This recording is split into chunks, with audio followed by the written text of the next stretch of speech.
Winter session आ जाएगा, 15 दिन कर देंगे। कितने हुए साहब? 2014 से लेकर अगर हम देखेंगे, फिगर्स है साहब, मेरे पास फिगर्स है, 126 दिन हुए थे। अब ये 5 साल 4.5 साल में सिर्फ 64 डेज ही बैठे हम। टीवी के डिबेट्स में ज्यादा बैठते हैं, असेंबली में कम बैठते हैं लोग। अहमियत आज टीवी की हो गई, इस हाउस की नहीं रही। बोलने दीजिए साहब। पहले अब आप लोग तय कर दिए 12 को खत्म, 25 साल होने आ रहे हैं साहब। कभी बजट सेशन इतना जल्दी तेजी के साथ खत्म होता हुआ नहीं देखे। लेटर भेजा मैं बीएससी में, इस वास्ते नहीं आए हैं जियो। आपके चीफ मिनिस्टर साहब भी नहीं आए, लीडर ऑफ द हाउस भी नहीं आए, तो फिर हम नहीं आए तो क्या? हाँ तो क्या? देखिए, मैं तसादुम करना नहीं चाहता, तो बोलना नहीं है। या तो आइए माइक पे आके बोलिए, बोलने दीजिए हमको। प्लीज वही तो बोल रहा हूं मैं। तो आप माइक नहीं लेते, आप वैसे ही बोलते हैं। आप माइक लेकर बोलिए ना। अकबर साहब बोलिए आप। Please conclude. इतना गुस्सा आप लोग को, इतनी नाराजगी कि फिर क्यों भाई? बोलने दीजिए ना, बोलने दीजिए। शिकायत क्या है साहब? शिकायत क्या है बताइए। స్పీకర్ సార్, సభ అన్నప్పుడు కొన్ని మర్యాదలు, కొన్ని పద్ధతులు ఉంటాయి సార్. ఇప్పుడు వాళ్ళ సభ్యులు ఉన్నది మొత్తం 7, మాకున్నది 105 మంది. మరి 7 ఉన్న వాళ్ళకు మీరు గంట టైం ఇస్తే, గంటల పాటు ఆయన గవర్నర్ ప్రసంగం మీద కాకుండా బడ్జెట్ మీద, మున్సిపల్ పద్దు మీద మాట్లాడినట్టు మాట్లాడితే దానికి మేము అభ్యంతరం పెడతా అంటే కూడా ఆయనకు ఆవేశం ఎందుకు సార్? రెండోది సార్, వారు మాట్లాడుతున్నారు మీరు బీఏసీ ఈ నిర్ణయం తీసుకున్నారు, ఆ నిర్ణయం తీసుకున్నారని మాట్లాడతారు. ఆయన బీఏసీకే రాడు. వచ్చి ఏమైనా వాదించినా, వచ్చి చెప్పినా, విజ్ఞప్తి చేసినా మీరు వింటారు. శాసనసభ వ్యవహారాల మంత్రి ఉన్నారు, అక్కడికి రారు. అక్కడికి రాకపోగా పైపెచ్చి ఈ టర్మ్లో అసలు అసెంబ్లీయే జరగలేదన్నట్టు మాట్లాడుతున్నారు. ఆయన మర్చిపోతున్నాడు ఈ టర్మ్లో 2 సంవత్సరాలు కోవిడ్కి పోయింది, అది మర్చిపోతున్నాడు కన్వీనియంట్గా. అంటే అధ్యక్ష, మాట్లాడేటప్పుడు ఆవేశంగా గొంతు బెంచి గొంతు చించుకుంటే దానివల్ల ఏం రాదు అధ్యక్ష. చెప్పాలనుకున్న పాయింట్ చాలా క్లుప్తంగా, పద్ధతిగా, మర్యాదగా కూడా చెప్పొచ్చు. గొంతులు చించుకున్నంత మాత్రాన చాలా గొప్ప వాళ్ళం అని ఆయన అనుకుంటే నేను చేయగలిగేది ఏం లేదు. కానీ ఒకటి మాత్రం వాస్తవం, the speech that you are making today is in response to the governor's address. I think you've been given ample opportunity for the number of legislators you have. You've been given ample opportunity. మరి మీరు వాళ్ళకి 7 ఉన్న వాళ్ళకి ఇంత time ఇస్తే, మేము 105 మంది ఉన్నాం అధ్యక్ష, మాకెంత టైం ఇవ్వాలి అధ్యక్ష? మీరు మా వాళ్ళు ఇద్దరే మాట్లాడిన గంట మాట్లాడారు, ఆయన 7 ఉన్నాయని గంట మాట్లాడతాడు. ఇది ఎక్కడ పద్ధతి అధ్యక్ష? మీరు సమయపాలన కూడా మీరు చెప్పాలా. మళ్ళీ గవర్నమెంట్ హ్యాస్ టు రిప్లై. ఆయన సభానాయకుడు రాలేదని మాట్లాడతారు అధ్యక్ష. సభానాయకుడికి ఆయనకేం పోలిక అధ్యక్ష? నాకు అర్థం కాదు. సభానాయకుడి స్థానంలో మా గవర్నమెంట్ తరఫున శాసనసభ వ్యవహారాల మంత్రి వచ్చినారు, ఫైనాన్స్ మినిస్టర్ వచ్చినారు, మా స్పోర్ట్స్ మినిస్టర్ వచ్చినారు, 4 మంత్రులు ఉన్నారు నిన్న బీఎస్సీ మీటింగ్లో. ఆయన రాకపోగా, లీడర్ ఆఫ్ ఆపోజిషన్గా ఆయన బాధ్యత నెరవేర్చకపోగా పైపెచ్చి ఇంకేదో మళ్ళీ మీదికి వెళ్ళి నిందాపూర్వకంగా మాట్లాడడం మంచిది కాదు. मैं अकबर साहब से भी रिक्वेस्ट करता हूं, आप आज गवर्नर स्पीच पे आपकी सजेशन, आपके इनपुट, आपके जो भी कमेंट्स है आप दे रहे हो, उस बात पे गवर्नमेंट जरूर रिप्लाई करेगी. But to make sweeping remarks saying the government is not functioning, ministers are not available, ఇది మంచిది కాదు అధ్యక్ష, మంచి ధోరణి కాదు. ఇప్పటికైనా వారిని సవరించుకోమనండి. మీరు కూడా సమయపాలన పాటించాలి అధ్యక్ష. ఎందుకంటే మరి మాకు కూడా అవకాశాలు రావాలి, మేము కూడా మాట్లాడాలి, మంత్రులు సమాధానం చెప్పాలా, ఇక్కడ చెప్పి మేము కౌన్సిల్కి పోవాలా. కాబట్టి ఇది కరెక్ట్ వ్యవహారం అయితే కాదు. వారిని కూడా దయచేసి సమయపాలన పాటించే విధంగా తమరు చర్య తీసుకోవాలని కోరుతా ఉన్నాను అధ్యక్ష. Please conclude. Honorable Speaker, sir. Sir, Honorable Minister Saab is a very learned man. He is also a senior man, very qualified, well educated. I just want to tell one thing is that I am not a newcomer in this house. And it is not for the first time that I am speaking here. I have spoken in Andhra Pradesh Legislative Assembly several times on vote of thanks for the governor's address also.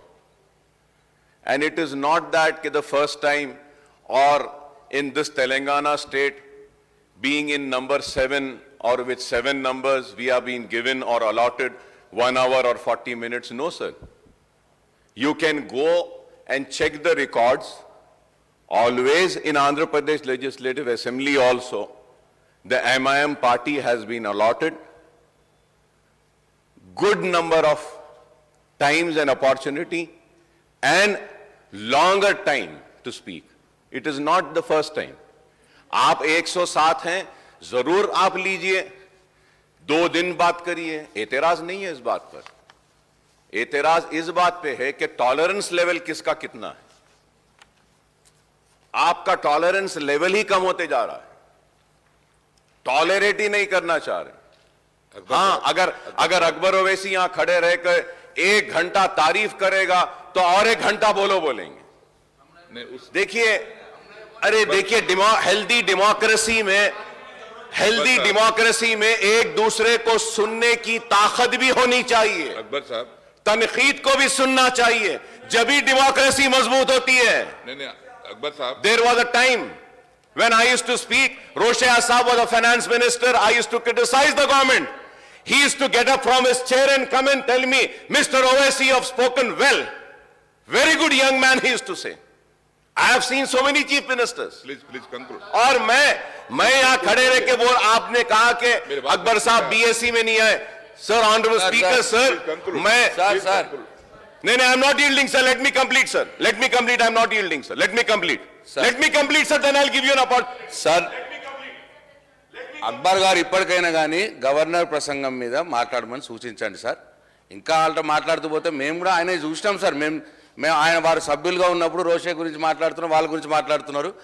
వారు చాలా బాగా మాట్లాడేది. ఈ మధ్యలో వారికి కూడా కోపం ఎక్కువ వస్తున్నారు అధ్యక్ష. అప్పుడు చాలా బాగా మాట్లాడేది, ఎందుకో వారికే కోపం ఎక్కువ వస్తుంది, మాకు రావట్లేదు కోపం. आपको गुस्सा ज्यादा हो रहे, आप हम नहीं हो रहे, आपको टॉलरेंस कम हो रहे, हमको नहीं हुआ। जिसपे ऊपर आप गुस्सा आना है उस पे ऊपर आइए। आप हमारे ऊपर गुस्सा है तो क्या आता। దయచేసి అధ్యక్ష గవర్నర్ ప్రసంగం మీద మాట కంక్లూడ్ చేయమని రిక్వెస్ట్ చేస్తున్నాం వాళ్ళకి। साहब, आप सीनियर आदमी हैं साहब, आप जब बोलते हैं तो मैं जवाब नहीं देना साहब। नहीं, बार आप बोलना जरूरत नहीं पड़ता सर। देखिए साहब, अब अगर मिनिस्टर साहब उठ के बोलेंगे मैं जवाब नहीं देना। नहीं साहब, आप सीनियर मोस्ट आदमी हैं, आप जो भी बोले आप तारीफ करें।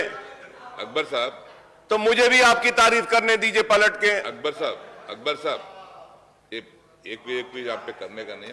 आप अच्छा बात कर रहे हैं। गवर्नर स्पीच के ऊपर जो पहला आप जो कोर्ट की अच्छा किए, मैं भी तारीफ करता हूँ। फिर भी आप सीनियर मेंबर है, आप पूरा जानते हैं, प्लीज काइंडली कोऑपरेट। नहीं सर, मैं एक ही बात बोलना चाह रहा हूं। मिनिस्टर साहब ने कहा कि अकबर साहब आप बीएससी में नहीं आए।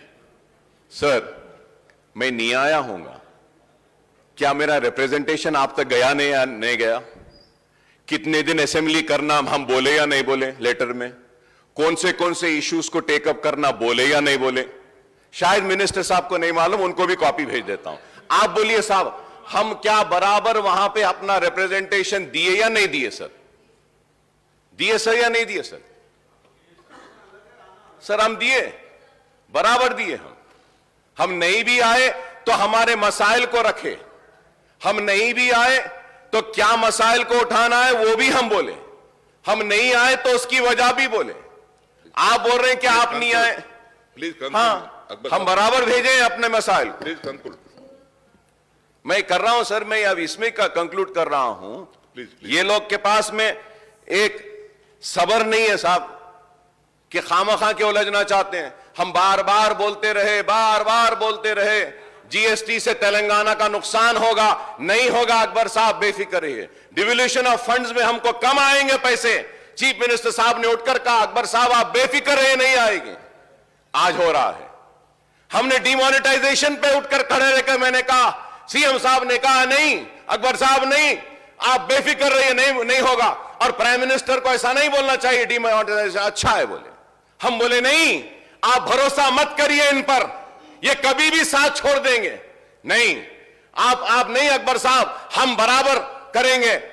अब उसके बाद में वाइस प्रेसिडेंट के इलेक्शन में आपने साथ दिया, प्रेसिडेंट इलेक्शन में आपने साथ दिया बीजेपी का, लेकिन बीजेपी ने क्या किया आपके साथ? क्या किया बताइए।